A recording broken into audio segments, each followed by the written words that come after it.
Salut à toute la famille, c'est Shkiki, j'espère comme d'habitude que vous allez bien. Aujourd'hui on va voir ensemble deux animés Isekai de cet automne 2022. Allez, c'est parti.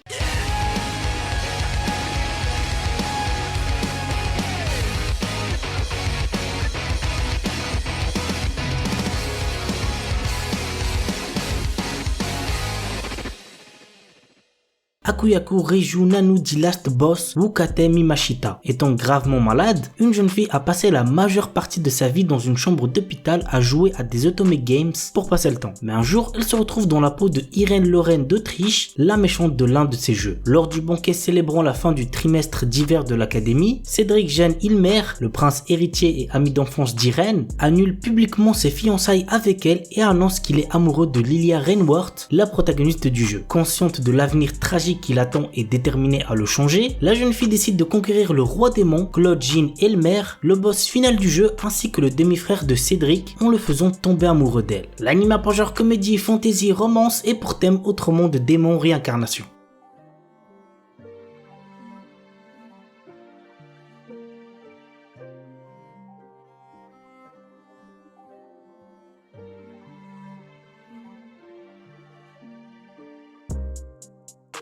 The Imminence in Shadow. Les grands héros et les méchants diaboliques sont le genre de personnages que les gens ont envie d'être, mais pas Sid Kaginu. Il aspire à devenir le véritable cerveau derrière tout cela, à tirer les ficelles et à faire en sorte que ses machinations dirigent toute l'histoire. Dans sa vie antérieure, il n'avait pas pu atteindre son objectif. Cependant, il va désormais renaître dans un monde de magie et montrer la véritable imminence de l'ombre. Alors que Sid prétend n'être qu'une personne dans la moyenne, il recrute des membres pour sa fausse organisation nommée Shadow Garden, dans le but de faire tomber le faux mystérieux culte qui se cache dans l'ombre. Grâce à de nombreuses improvisations, Sid dirige sa fausse organisation contre l'infâme et pourtant étonnamment réel culte de Diabolos. L'anime a pour genre action, aventure, comédie, ecchi, fantasy, shonen et pour thème outre monde, harem, organisation secrète, réincarnation. Il est déconseillé au moins de 16 ans puisqu'il contient beaucoup de violence.